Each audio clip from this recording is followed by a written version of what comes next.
A billionaire CEO, a pregnant wife left in the shadows, and a mistress who isn't who she claims to be. What starts as a love triangle quickly spirals into something far more sinister. Mercury poisoning, stolen babies, forged evidence, even a staged death off a bridge. And just when you think it can't get darker, karma delivers the most brutal punishment imaginable. Alive but trapped, forced to suffer at the hands of the very woman he betrayed everything for. This isn't a movie, it's the kind of story that makes you scream at the screen. Stick around because every twist is wilder than the last. And if this story grabs you, hit like, drop a comment, share it with your friends, and subscribe. Trust me, you won't want to miss what comes next. Sarah Sterling pressed her hand against her swollen belly, feeling the familiar flutter of life within. At 30 weeks pregnant with twins, every movement reminded her of the miracle she carried. The ultrasound image glowed on her phone screen. Ensemble, two perfect profiles, two beating hearts, two reasons to smile despite the aching loneliness that had become her constant companion. "Your daddy is going to be so happy," she whispered, though the words tasted bitter. Marcus hadn't attended a single appointment in months. Too busy building his empire, he'd said. Too many meetings, too many deals, too much of everything except time for the woman carrying his children. The examination room at Mount Sinai felt sterile and cold, but Dr. Jennifer Roberts offered a warm smile. "Everything looks perfect, Sarah. The twins are developing beautifully. Have you thought about names?" "Marcus wants to wait," Sarah replied, her voice hollow. "He says it's bad luck to name them before they're born." Dr. Roberts studied her patient's face, noting the dark circles, the trembling hands. "Sarah, your blood pressure is elevated. Are you getting enough rest?" "I try." Sarah forced a smile. "It's just, Marcus has been working late. The Sterling Industries merger has him stressed. And how about you? Any unusual symptoms? Fatigue beyond normal pregnancy exhaustion?" Sarah hesitated. The dizzy spells had started weeks ago, the metallic taste in her mouth, the way her hands sometimes shook uncontrollably. But Marcus said she was being dramatic, that pregnancy made women paranoid. "I'm fine," she lied. Her phone buzzed. "Marcus?" Finally. Her heart leaped as she answered. "Marcus, I'm at the appointment. The twins—" "Can't talk now." His voice was clipped, distracted. Background noise suggested a party.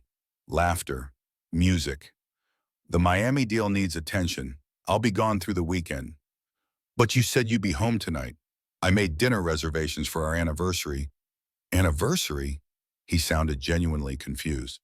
"Sarah, that's next month. Look, I have to go. Victoria needs to discuss the creative campaign." Victoria, the name hit like ice water. Victoria Cross, the 28-year-old Instagram influencer Marcus had hired as Sterling Industries' new creative director. Stunning, ambitious, and constantly touching Marcus's arm in every photo Sarah had seen online. "Marcus, please, I need you here. The doctor wants to discuss." The line went dead. Sarah stared at her phone, willing it to ring again. Dr. Roberts quietly excused herself, giving her patient a moment of privacy that only made the humiliation worse. Opening Instagram to distract herself, Sarah's world tilted. There, live from Art Basel, Miami, was her husband. But it wasn't the sight of Marcus in his perfectly tailored Tom Ford suit that made her stomach churn. It was the woman on his arm. Victoria Cross, radiant in a scarlet dress that left nothing to imagination, wearing something that made Sarah's blood freeze. Her grandmother's necklace.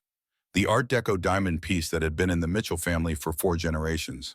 The necklace Marcus claimed had been stolen during the break-in 3 weeks ago. The live stream comments poured in like poison. "Power couple goals! Marcus and Victoria are everything. Where's his frumpy wife? Probably at home eating for 3. Sarah's hand shook as she watched Victoria lean into Marcus, her lips brushing his ear as she whispered something that made him throw his head back and laugh. The camera caught it all, the intimate touch, the knowing looks, the way Marcus's hand rested possessively on Victoria's lower back. "Mrs. Sterling," Roberts had returned, "your blood test results are back, and I need to discuss something concerning." Sarah couldn't tear her eyes from the screen. Marcus was speaking now, champagne glass raised. to new beginnings and creative partnerships that change everything. Victoria has brought a vitality to Sterling Industries that we desperately needed. Vitality, the word he'd once used to describe what Sarah brought to his life. Mrs. Sterling, Dr. Roberts said more firmly, your mercury levels are dangerously elevated. Have you been eating unusual amounts of fish? Taking any supplements not prescribed by me? Mercury. The word finally broke through Sarah's focus. What? No, Marcus makes me protein smoothies every morning. He says they're good for the babies. Dr. Roberts' expression darkened. I need you to bring me one of those smoothies immediately. Mercury poisoning during pregnancy can cause severe complications.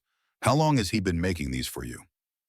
3 months, Sarah whispered, her mind racing, the dizzy spells, the tremors, the metallic taste. He's very particular about them. Says he uses special ingredients from his wellness coach. Victoria Cross, Dr. Roberts asked quietly, having seen the same social media posts everyone in Manhattan had seen. Sarah nodded, unable to speak. On her phone screen, Marcus was pulling Victoria onto the art gallery's makeshift stage. Everyone, I want you to meet the future of Sterling Industries. Victoria Cross isn't just our creative director. She's family. Family. While his actual family sat alone in a hospital room, mercury poisoning their blood. Sarah, the Roberts said gently, I think you should call someone. Your mother, perhaps? You shouldn't be alone right now. But Sarah wasn't listening. She was watching her husband place his hand over Victoria's stomach in what looked like a protective gesture. The comments exploded with speculation. Was Victoria pregnant? Was this why Marcus had been so distant? The room spun. Sarah gripped the examination table as another realization crashed over her. The security footage of Victoria taking the jewelry. Marcus had deleted it from their cloud storage, but Sarah had downloaded it to her laptop first. She had evidence, but did it matter when the man who'd sworn to love and protect her was publicly choosing another woman while potentially poisoning her? I need to go, Sarah said, standing too quickly. The room tilted dangerously.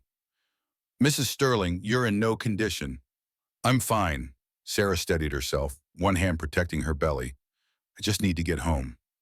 But even as she said it, Sarah knew home was no longer a safe place. Home was where Marcus made her those smoothies.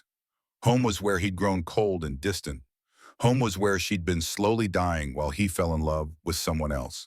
The Sterling penthouse on the Upper East Side had once been Sarah's dream home. 2,500 square feet of marble and glass overlooking Central Park.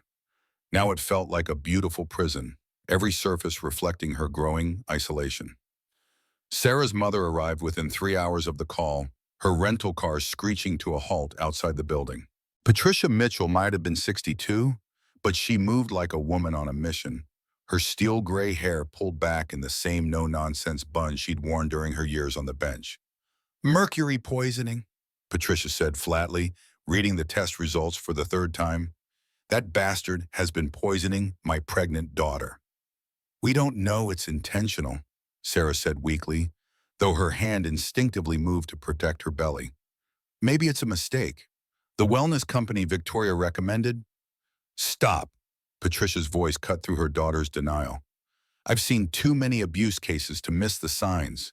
Financial control, isolation, gaslighting. Now this. We're getting you out of here. Mom, I can't just leave. I'm 30 weeks pregnant with twins. Marcus has all our assets in his name for tax purposes. He says, I don't care what he says. Patricia pulled out her phone. I'm calling Catherine Walsh, best divorce attorney in Manhattan. No, Sarah grabbed the phone.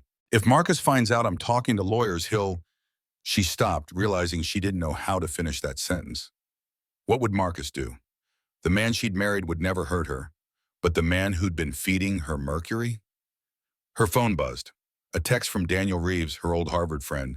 Saw the live stream. You okay? I'm in the neighborhood if you need anything. Before she could respond, her credit card app sent an alert. Card declined at the pharmacy. Then another. Card declined at the grocery store. Sarah's stomach dropped as she opened her banking app. Account access denied. Mom, she whispered, I'm locked out of everything. Patricia was already dialing. Catherine, It's Patricia Mitchell. I need an emergency consultation. My daughter? Yes, that's Sterling. While her mother spoke in sharp legal terms, Sarah walked to the nursery.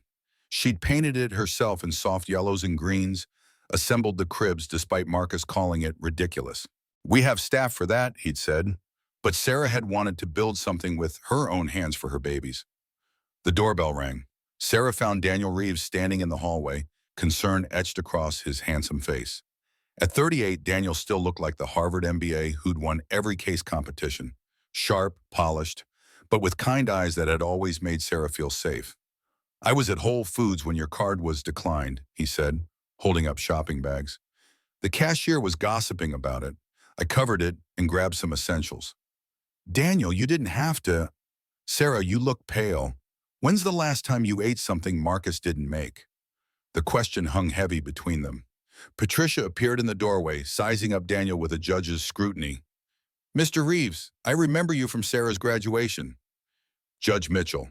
Daniel set down the groceries. I'm worried about Sarah, that live stream. Marcus is being very public about his relationship with Victoria. It's a business relationship, Sarah said automatically, then winced at how pathetic she sounded. Daniel pulled out his phone, hesitating before showing her the screen. There's more. Photos from last week, the week before. The images were damning. Marcus and Victoria at private dinners, getting into a car together at 2 a.m, her hand on his chest, him brushing hair from her face. Each photo dated during times Marcus had claimed to be in board meetings or traveling for business. I have security footage, Sarah said suddenly. Victoria taking my grandmother's necklace. Marcus said it was stolen, but I have video of her taking it from our safe. Where? Patricia demanded. My laptop, hidden in the nursery closet. As Sarah retrieved the laptop, Daniel's phone rang. He stepped away to answer, speaking in hushed tones. Sarah caught fragments. Yes, he knows. Proceeding as planned. She's vulnerable. Everything okay? Patricia asked when Daniel returned. Just work, he said smoothly, but Sarah noticed his new watch, a Patek Philippe identical to Marcus's. When had Daniel started wearing $50,000 watches? The laptop revealed more than just the security footage. Sarah found emails between Marcus and Victoria dating back 8 months.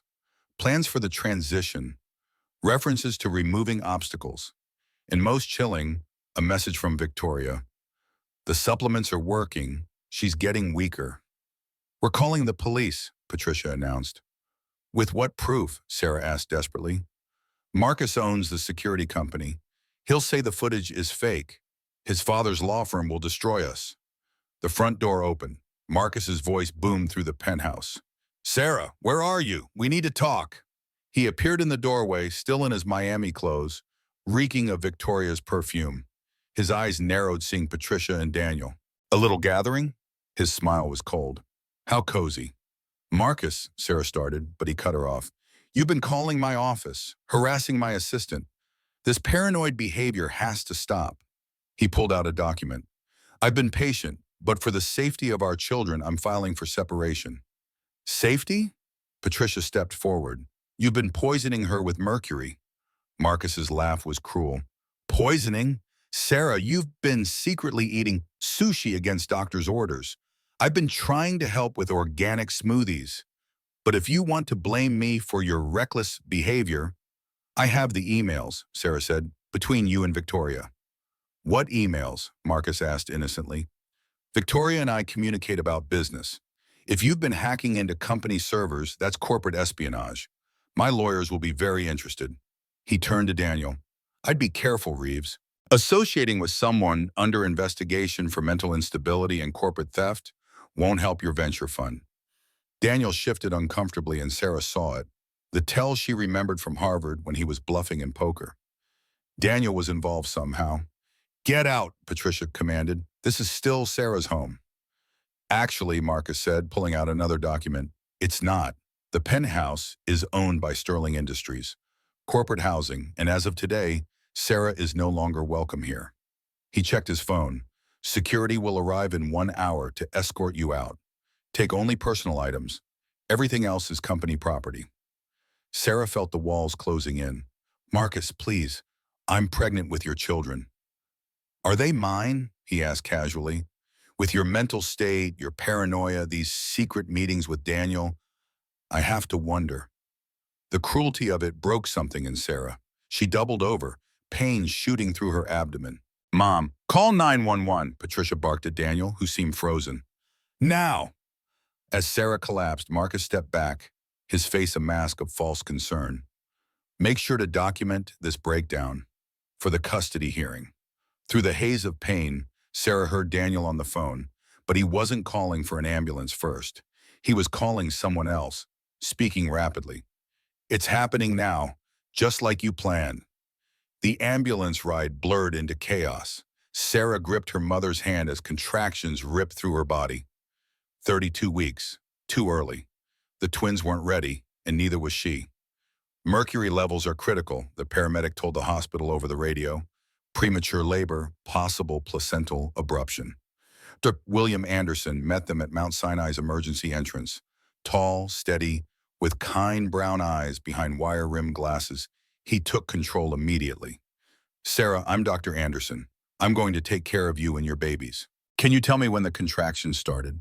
An hour ago, Sarah gasped. After my husband, another contraction stole her words. Get her to OR3, Dr. Anderson commanded. We need NICU on standby. Patricia tried to follow, but security stopped her. Family only in the OR. I'm her mother. I'm sorry, but Mr. Sterling called ahead. He's the medical proxy, and he's requested no visitors until he arrives. That's insane. Patricia pulled out her phone. I'm calling my lawyer. In the OR, Dr. Anderson leaned close to Sarah. Your mother filled me in while you were in transit. Mercury poisoning, domestic situation. I'm documenting everything for your safety. You believe me? Sarah whispered, tears streaming. I've seen the blood work. This wasn't accidental. He squeezed her hand. We're going to get your babies out safely, then deal with everything else. The C-section happened fast. Sarah heard the first cry, weak but present. Then the second, stronger, angrier. Her twins were alive. 2 girls, Dr. Anderson announced. They're small but fighters. Sarah caught a glimpse of tiny pink bodies before they were whisked to NICU. The sedation pulled her under, but not before she heard Dr. Anderson tell the nurse, keep the father out until she wakes up. Doctor's orders. She woke to harsh fluorescent lights and her mother's worried face. The twins? Stable, 4 pounds each. They're breathing on their own. Patricia's relief was evident. But Sarah, Marcus is here, with lawyers and photographers. Photographers? He's claiming you endangered the pregnancy. He's got that nurse, Rebecca something, ready to testify you've been unstable.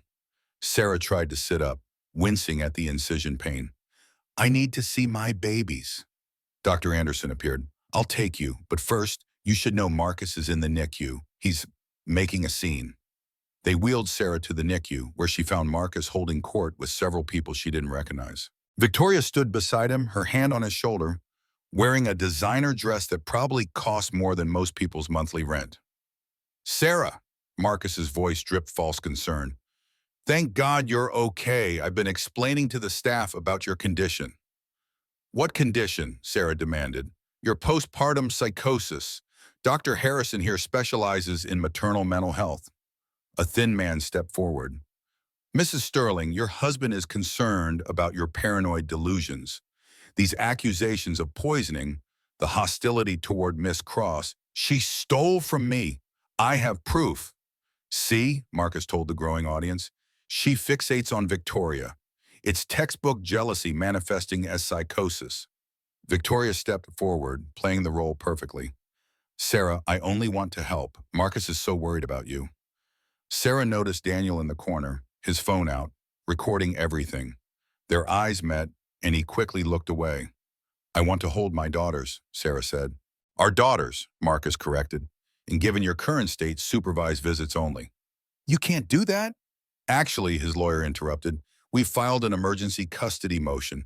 Given the mercury in your system, clearly from your reckless sushi consumption, and your documented mental instability, Mr. Sterling will have temporary sole custody upon the baby's discharge. The room spun. Sarah reached for the incubator containing twin A, but a nurse stepped between them. I'm sorry, Mrs. Sterling. We have orders. From whom? Dr. Anderson had arrived, his face stern. I'm the attending physician. Mrs. Sterling has every right to hold her children. Court orders, the lawyer produced papers. Signed an hour ago by Judge Rothman. Patricia examined the documents. This is impossible. No judge would sign this without a hearing. Emergency circumstances, Marcus said smoothly. Judge Rothman golfs with my father. He understands the urgency of protecting these innocent babies. Dr. Anderson carefully lifted twin A, so tiny, with wisps of dark hair like Sarah's. Mrs. Sterling will hold her daughter now. I wouldn't do that, doctor, the lawyer warned, interfering with a custody order. Is exactly what I'm doing. Dr. Anderson placed the baby in Sarah's arms. Sue me. The moment her daughter's skin touched hers, Sarah felt everything align. This tiny fighter, barely 4 pounds, was worth everything. Twin B was placed on her chest moments later. Both girls immediately calmed, their vitals stabilizing. Look at that, Dr. Anderson told the room. Their mother's touch is literally healing them. I'll be noting that in my medical report.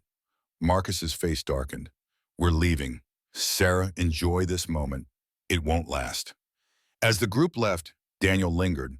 He approached Sarah's bed, leaning close. I'm sorry, he whispered so quietly she almost missed it. I didn't know it would go this far. What? Sarah stared at him. Daniel, what did you do? But he was already walking away, typing rapidly on his phone. Patricia returned from making calls. Catherine Walsh is filing an emergency appeal. But Sarah, there's something else. The security footage on your laptop, it's gone. Remotely wiped.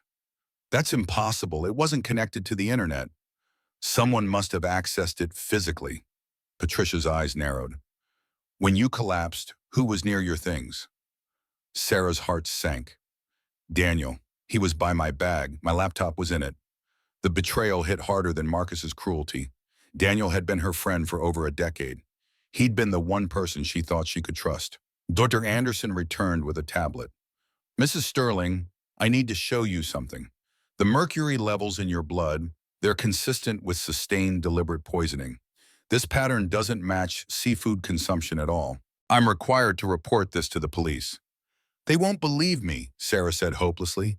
Marcus owns half the city. Then we build a case they can't ignore, Patricia said firmly, starting with getting you and these babies somewhere safe. But even as they planned, Sarah could see Marcus through the NICU window, on his phone, orchestrating something. Victoria stood beside him, her hand on her own stomach in a gesture that looked suspiciously protective. 3 weeks passed in a nightmare of legal battles and NICU visits. The twins grew stronger, 5 pounds, then 6, while Sarah grew weaker under the assault of Marcus's campaign. The news coverage was brutal. Sterling wife's mental breakdown, read the page 6 headline. The article featured photos of Sarah looking disheveled, taken by Daniel during her moments of distress. Comment sections filled with strangers diagnosing her with everything from postpartum psychosis to narcissistic personality disorder. Marcus played the devoted father perfectly. Photos of him in the NICU, holding the twins while wearing designer suits, went viral. Victoria was always nearby, the supportive family friend who'd stepped up during a difficult time. Patricia had moved into a hotel near the hospital, spending her retirement savings on legal fees. Catherine Walsh was brilliant, but even she seemed overwhelmed by the Sterling machine. They have a nurse testifying you were aggressive, Catherine explained during a strategy session. A psychiatrist who's never met you has diagnosed you with borderline personality disorder. And these photos from Daniel Reeves. He was my friend, Sarah said for the 100th time. He was paid $80,000 by Sterling Industries 2 months ago, Catherine revealed. Listed as a consultation fee, but the timing is suspicious. Sarah felt sick. Every person she trusted had been bought or intimidated.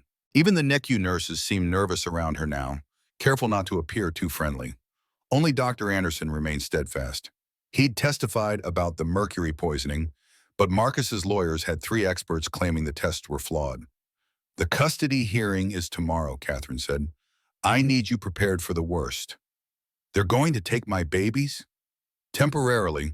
We'll appeal, but Sarah didn't hear the rest.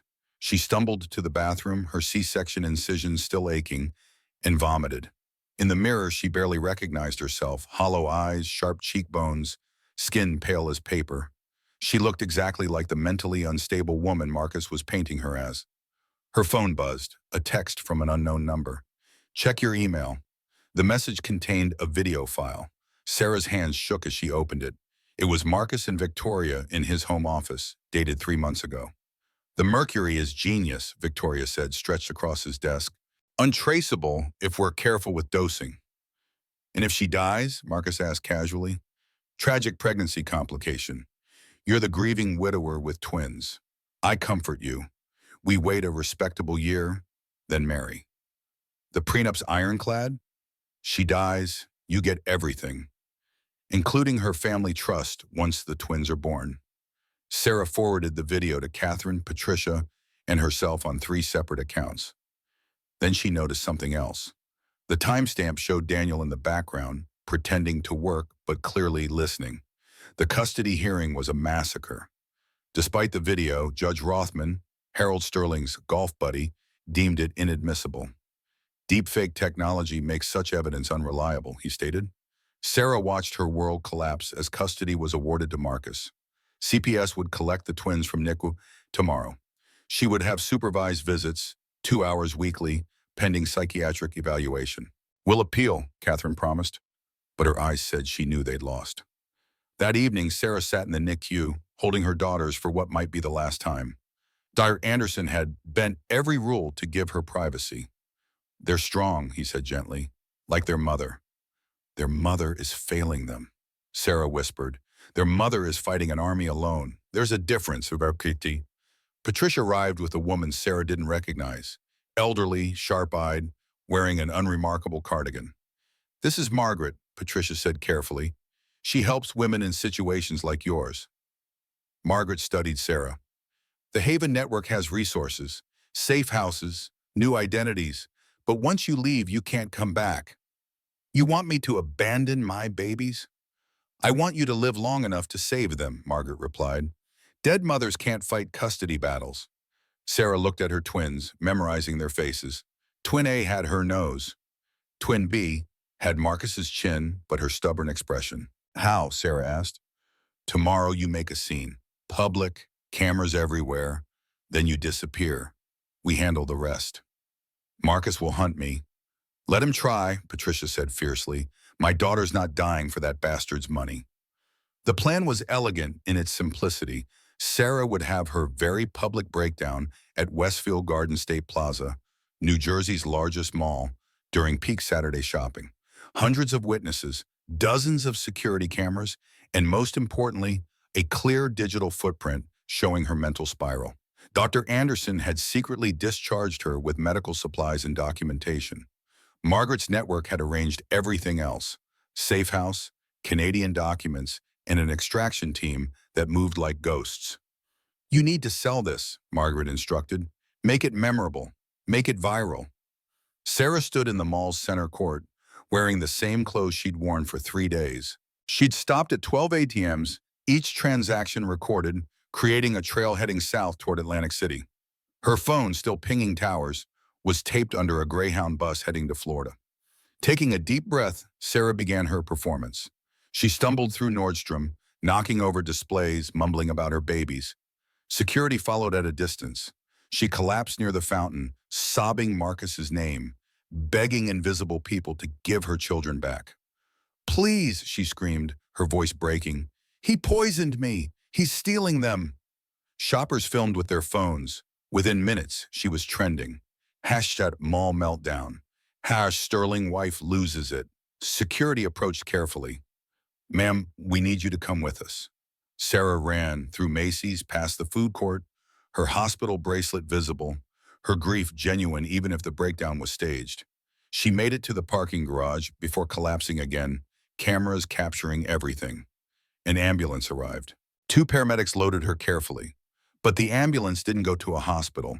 It went to a private airfield where a medical transport waited. Sarah Mitchell is having a breakdown in New Jersey, Margaret explained as they flew north. Sarah Williams is flying to Vancouver for medical treatment. Meanwhile, Patricia executed her part. She called Marcus, hysterical.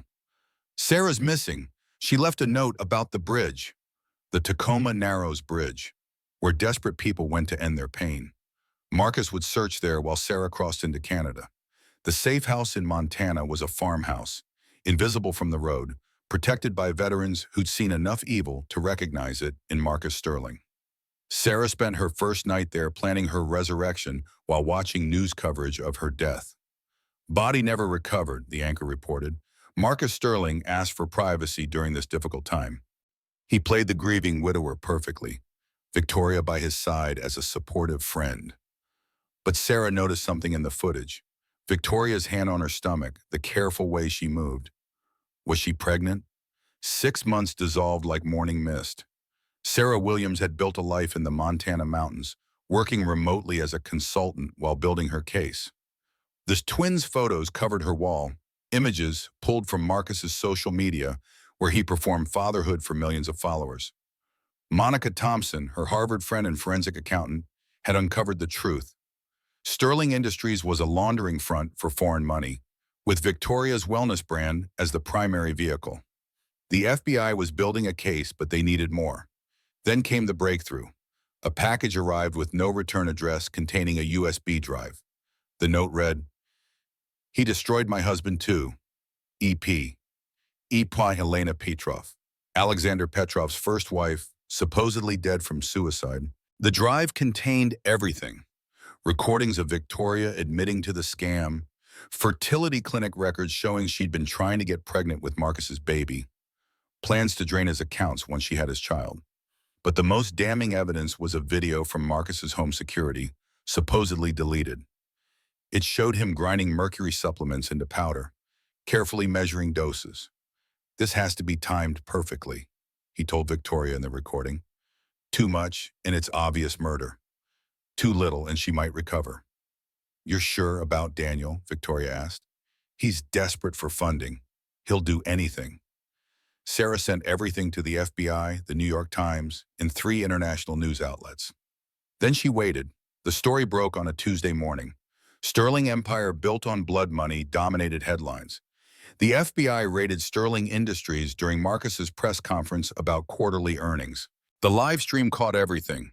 Agents in tactical gear, Marcus in handcuffs, Victoria trying to flee in designer heels.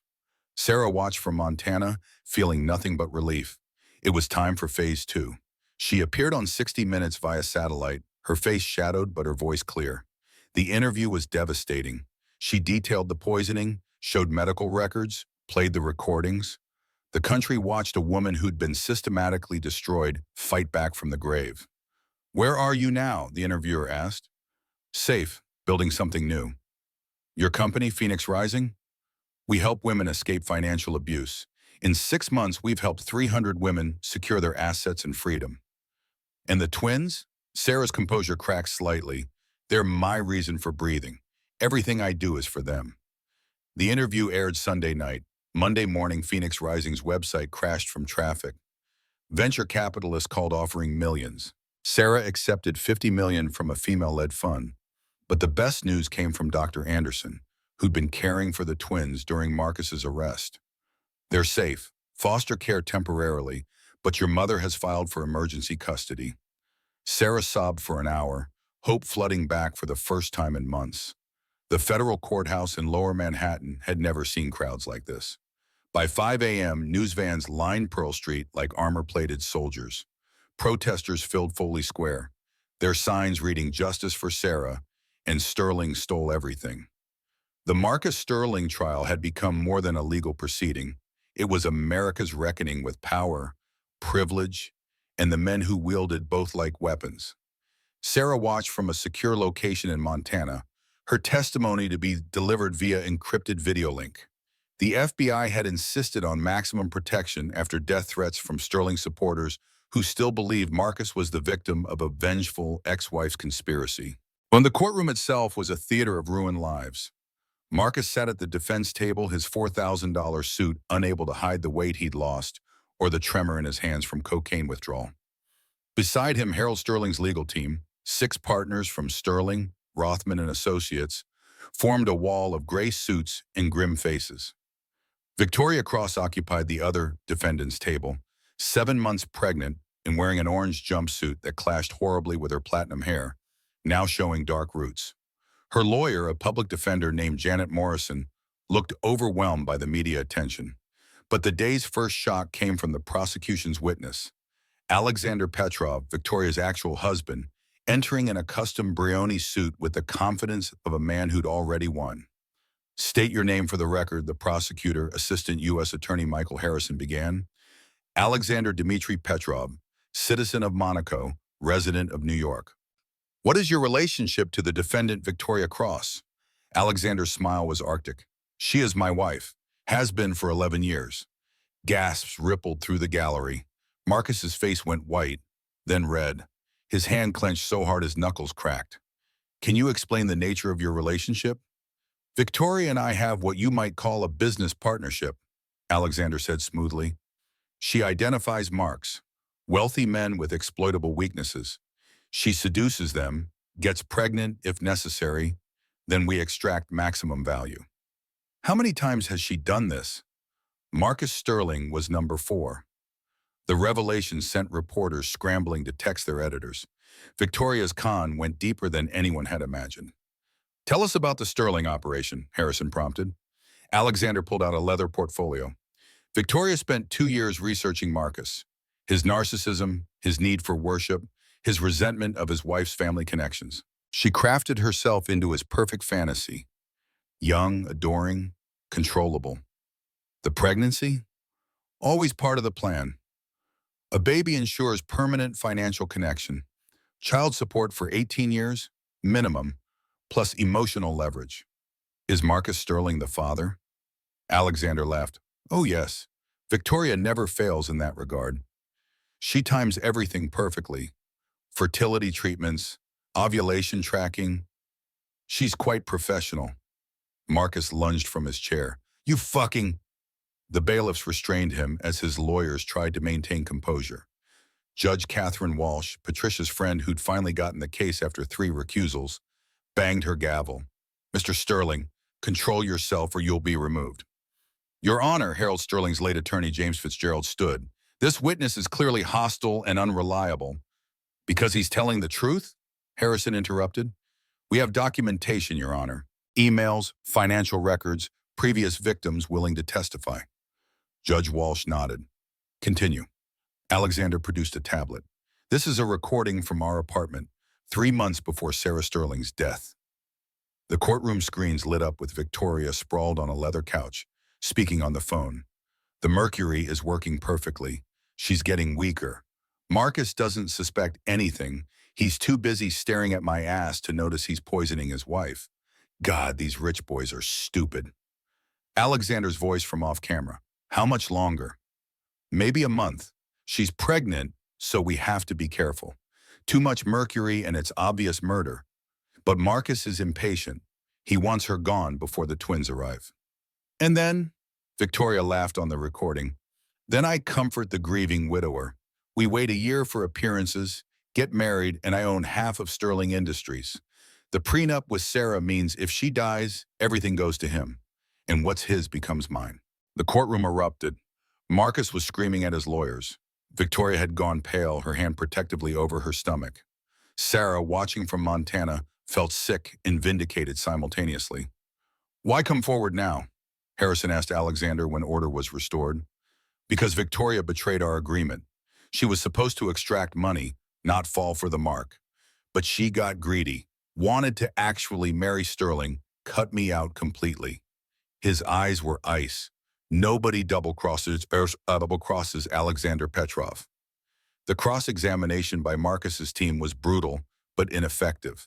They tried to paint Alexander as a scorned criminal, but he had receipts for everything. 11 years of Victoria's cons documented in meticulous detail. "You're admitting to conspiracy, fraud, theft," Fitzgerald pressed. "I have immunity," Alexander smiled. "Your government was very interested in my information about Sterling Industries money laundering. Did you know your client has been washing funds for Eastern European oligarchs? I have those records too." The FBI's forensic accountant, Monica Thompson, Sarah's Harvard friend who'd gone federal, took the stand next. Her testimony was devastating in its precision. "Sterling Industries moved approximately $300 million through Victoria Cross's wellness companies over 18 months, she stated. The money originated from sanctioned Russian entities, was cleaned through a web of shell companies, and emerged as investment in Sterling Industries. Was Marcus Sterling aware of this? His signature is on every authorization. He personally set up the accounts in Cyprus and the Caymans. And the Mercury purchases? Monica pulled up financial records. 17 purchases of mercury-based supplements from a Chinese supplier, paid for with Marcus Sterling's personal credit card, delivered to Victoria Cross's apartment, then to the Sterling penthouse. The prosecution then called Daniel Reeves. He looked destroyed, thin, unshaven, wearing a cheap suit that hung on his diminished frame. The venture capitalist who'd once radiated confidence now resembled a broken man. State your relationship to the victim, Sarah Sterling. We were friends, Daniel's voice cracked. Harvard Business School classmates. I betrayed her. Tell the court about your arrangement with Marcus Sterling.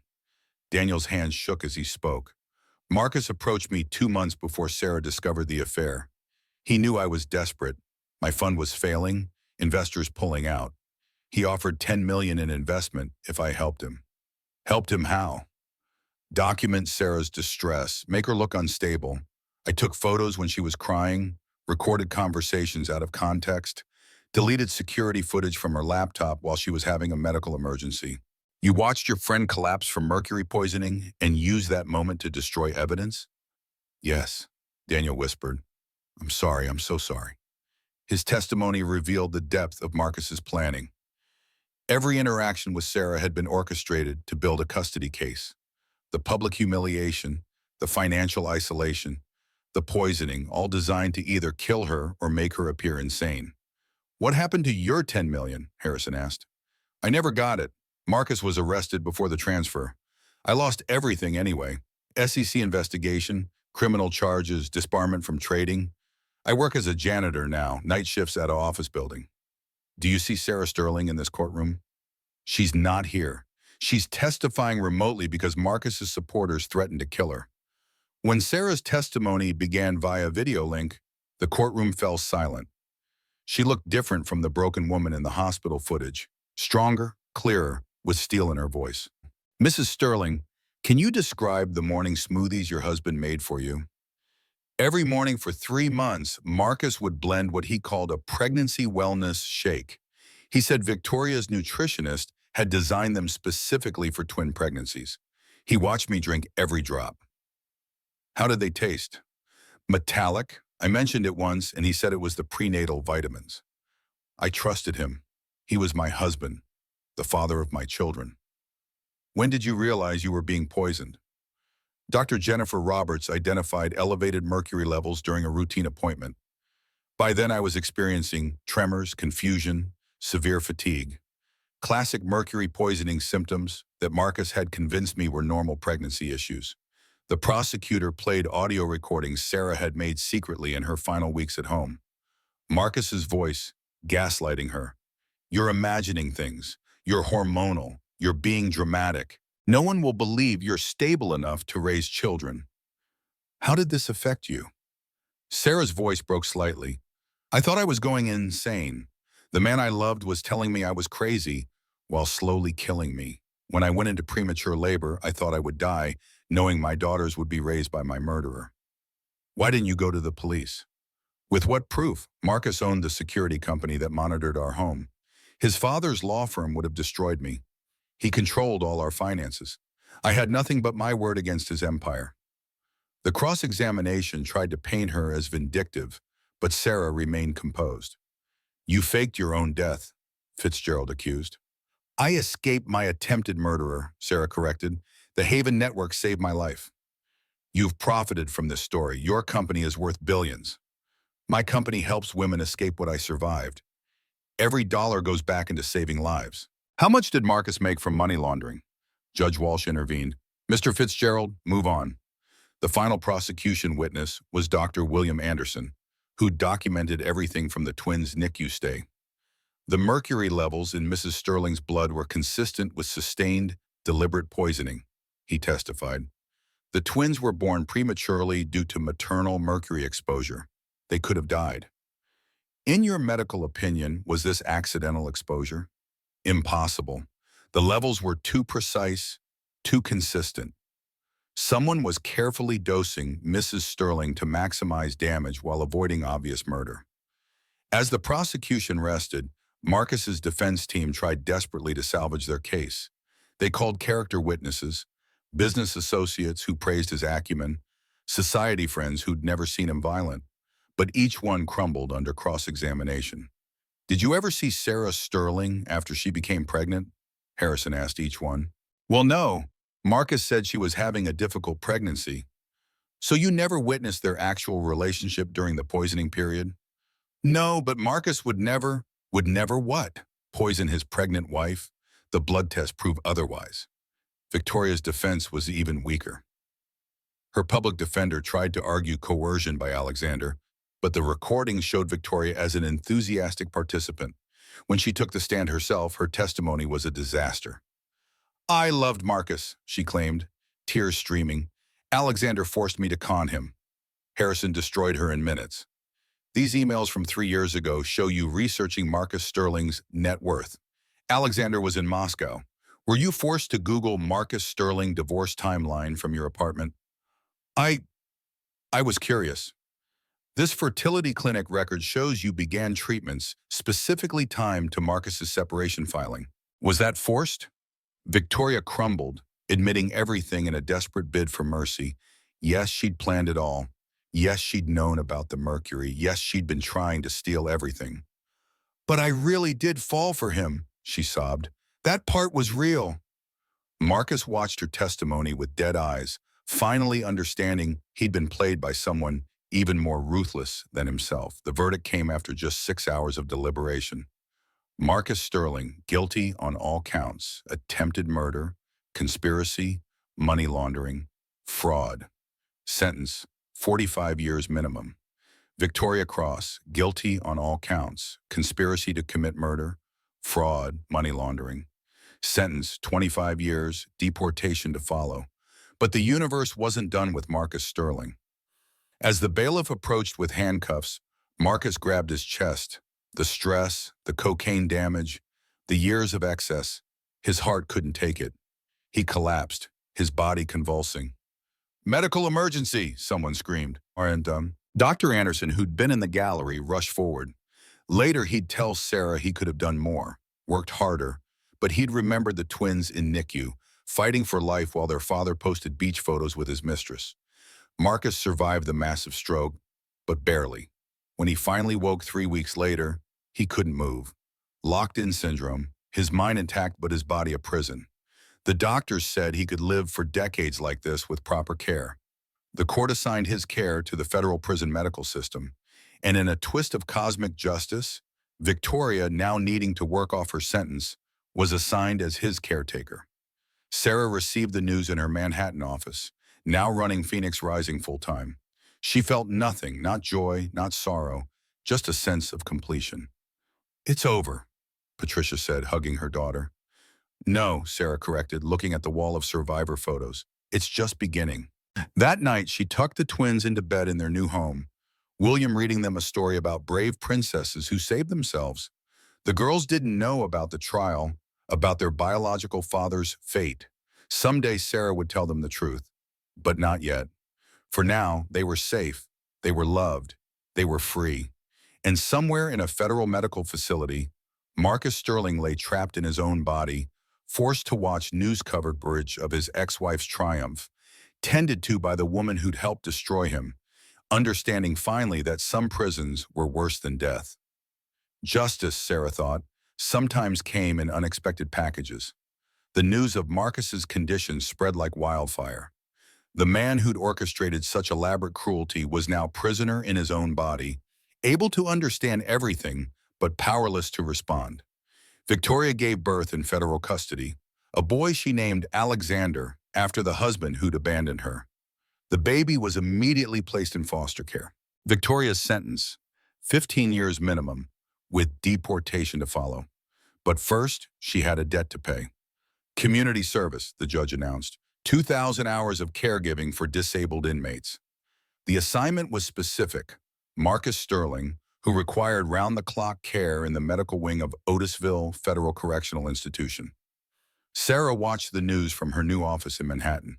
Phoenix Rising had gone public at $2 billion valuation. She was back from the dead legally, her story inspiring legislation that made financial abuse a federal crime. The twins were home. Patricia had cared for them during Sarah's legal resurrection, but now they were together. 6-month-old Charlotte and Claire, bright-eyed and healthy, their mercury exposure treated by specialists Sarah could now afford. Hunter Anderson, William, visited often. He'd been there through everything, testifying at every hearing, protecting the twins when Sarah couldn't. Their relationship evolved naturally from doctor-patient to friends to something more. "The girls need stability," he said one evening, watching them play. "A father figure who isn't evil," Sarah supplied. "I was going to say complicated." They married quietly a year later. No media, no spectacle, just family and the few friends who'd proven themselves. The twins called him Daddy before they could properly walk. Meanwhile, Marcus existed in his prison hell. The courts had seized everything, his assets liquidated to pay restitution. The Sterling name was mud in business circles. Harold Sterling died of a heart attack during the trial, his legacy destroyed. Every day, Victoria tended to Marcus with the minimum required care. She was rough, bitter, aged 10 years and one. Her Instagram perfect face had hardened into something cruel. "Good morning, Marcus," she'd say, flipping on the news. "Let's see what your ex-wife accomplished today." And there Sarah would be. Forbes covers congressional testimony about financial abuse. The twins on her hip at charity galas. Her company saving thousands of women. Marcus's eyes would dart frantically, the only sign of his torment. He could see everything, understand everything, but do nothing. The feeding tube kept him alive. The ventilator kept him breathing. Victoria kept him watching. 20 years, Victoria would remind him daily. 20 years of this. Aren't we lucky? 3 years passed like scenes from different movies. Sarah's life bloomed with color and purpose, while Marcus's world remained frozen in monotone horror. Phoenix Rising had become more than a company. It was a movement. Sarah testified before Congress, her story helping pass the Sterling Act, which made financial abuse and coercive control federal crimes. The Haven Network, once underground, now operated openly with government funding. The twins thrived. Charlotte, bold like her mother, always leading. Claire, thoughtful like William, always observing. They knew nothing of Marcus Sterling, their biological father who tried to destroy them before they were born. "Mama," Charlotte asked one day, "why do you help sad ladies?" "Because someone helped Mama when she was sad," Sarah replied, "and now we help others." "Were you very sad?" "The saddest, but you and Claire made me strong." William had adopted the girls officially. The papers were signed on their 3rd birthday, a quiet celebration that meant everything. They were Andersons now, their connection to the Sterling name severed completely. Daniel Reeves attempted contact once, a letter forwarded through lawyers. Sarah read it, noting his desperation. He'd lost everything, his fund, his reputation, his freedom for a while. He was working as a janitor, begging for forgiveness. Sarah sent back $10,000 and a note. "This is goodbye. Use it wisely." She never heard from him again. The media requests never stopped. Everyone wanted to hear how she'd risen from the ashes.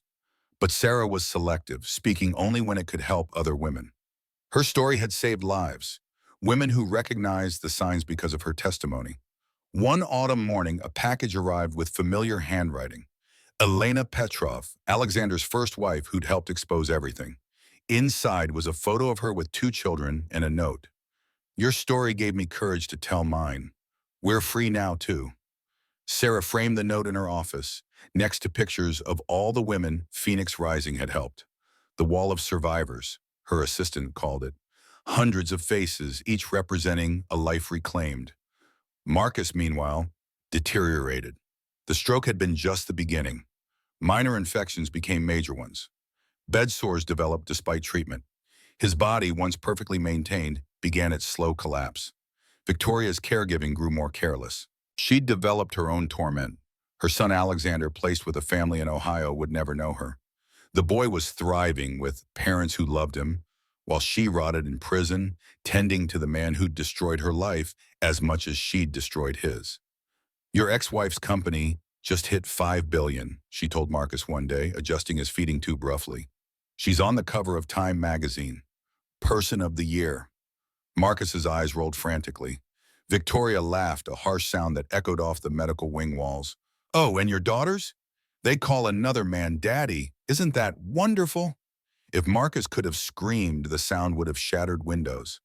Instead, his eyes leaked tears that Victoria never wiped away. The 5th anniversary of Sarah's death arrived with unexpected ceremony.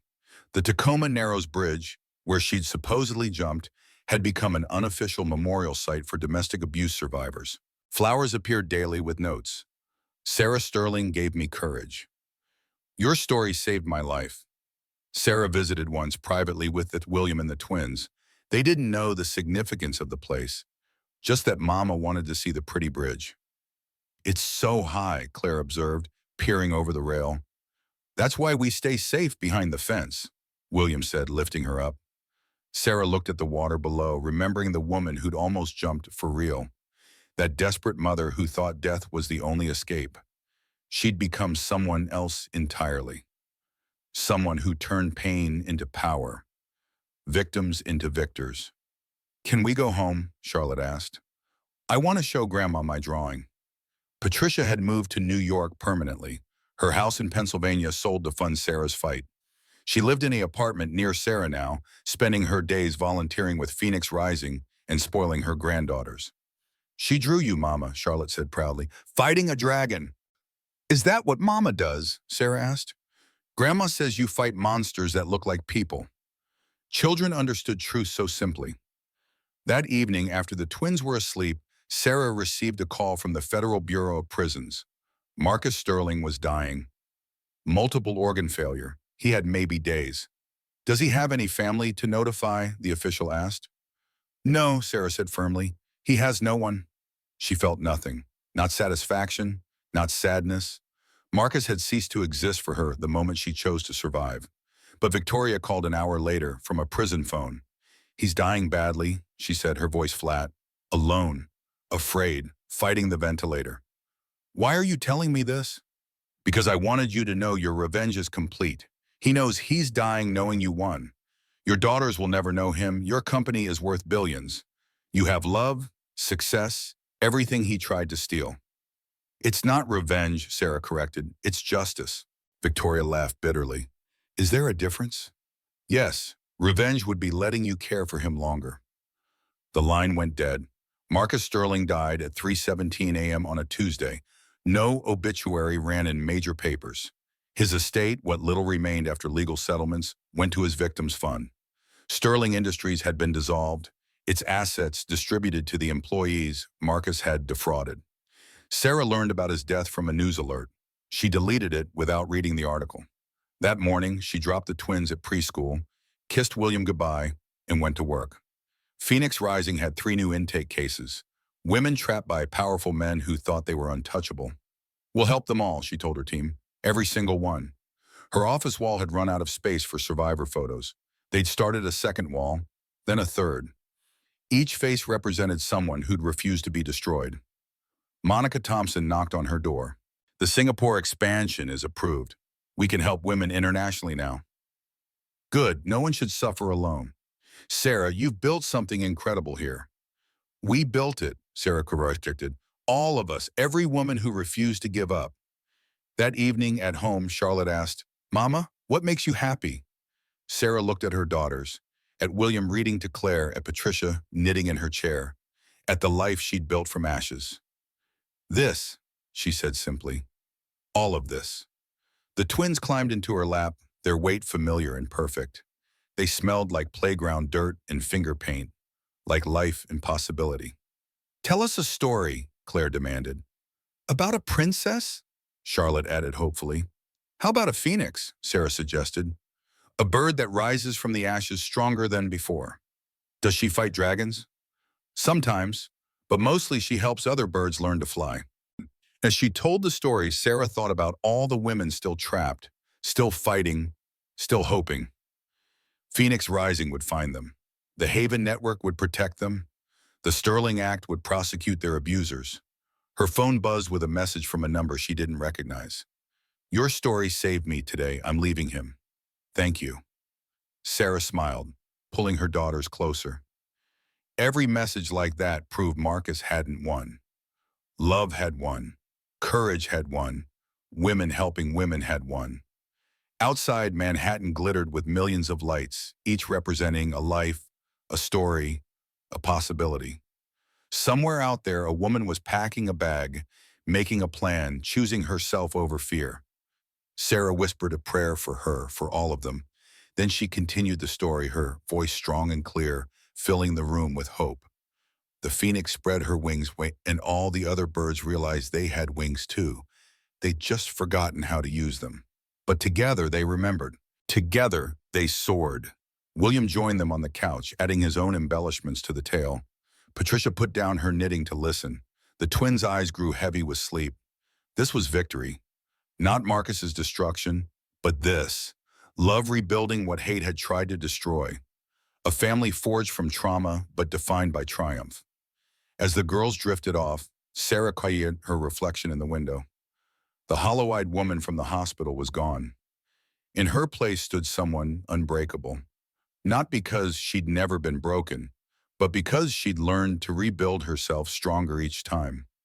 Thank you, she whispered to the universe, to the women who'd helped her, to the strength she'd found in her darkest moment. Tomorrow, Phoenix Rising would help more women. The Haven Network would shelter more families. The Sterling Act would stop more abusers. But tonight, Sarah Sterling, survivor, warrior, Phoenix, was simply a mother holding her children, surrounded by love in a home built on the ashes of what had tried to destroy her. The monsters had been slain. The dragon was dead. And the Phoenix? She was just beginning to show others how to fly.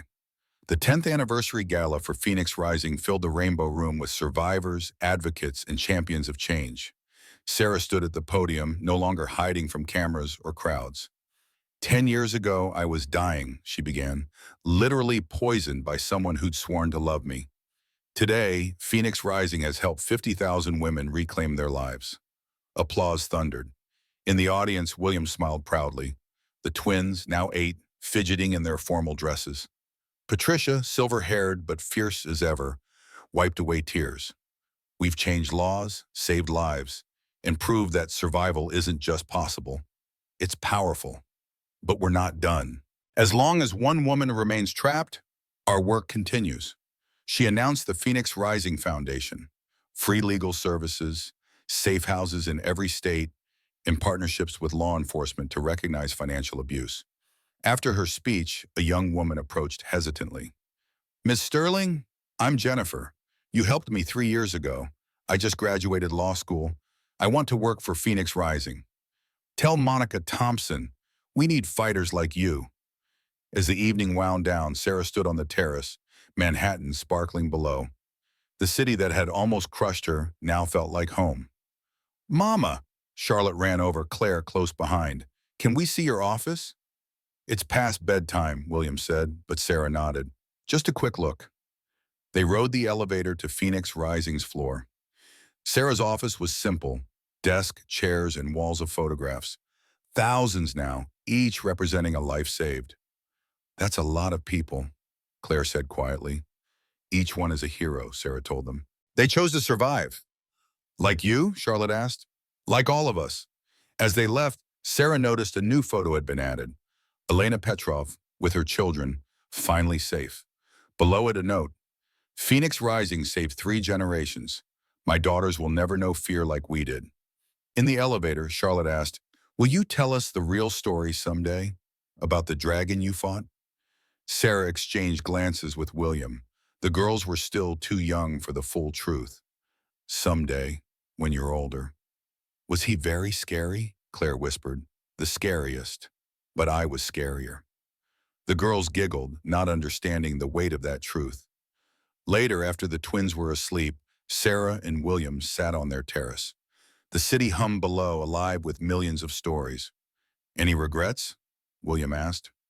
Sarah considered. Marcus was dead. Victoria was serving her sentence, would be deported after. Daniel had disappeared entirely. The Sterling Empire was dust. But from that destruction had come Phoenix Rising, laws that protected women, thousands of saved lives. None, she said firmly, Every moment led here. Her phone buzzed, another woman reaching out for help. Sarah forwarded it to her night team, knowing they'd respond within minutes. You can't save them all, William said gently. No, but we can try. As midnight approached, Sarah thought about the woman she'd been. Trapped, poisoned, destroyed. That woman had died on the Tacoma Narrows Bridge, not in body but in spirit. What emerged was something harder, stronger, unbreakable. Marcus had thought he was creating a victim. Instead, he'd forged a warrior. The twins would grow up knowing their mother had fought real monsters and won. They'd understand that strength wasn't about never falling, it was about always getting back up. Phoenix Rising's motto, etched in gold in every office, said it all. From ashes, wings. Sarah Sterling had found her wings. Now she was teaching others to fly. The dragon was dead, the phoenix soared, and somewhere tonight another woman was packing a bag, making a plan, choosing freedom over fear. The cycle continued. The phoenix rose. Again and again and again.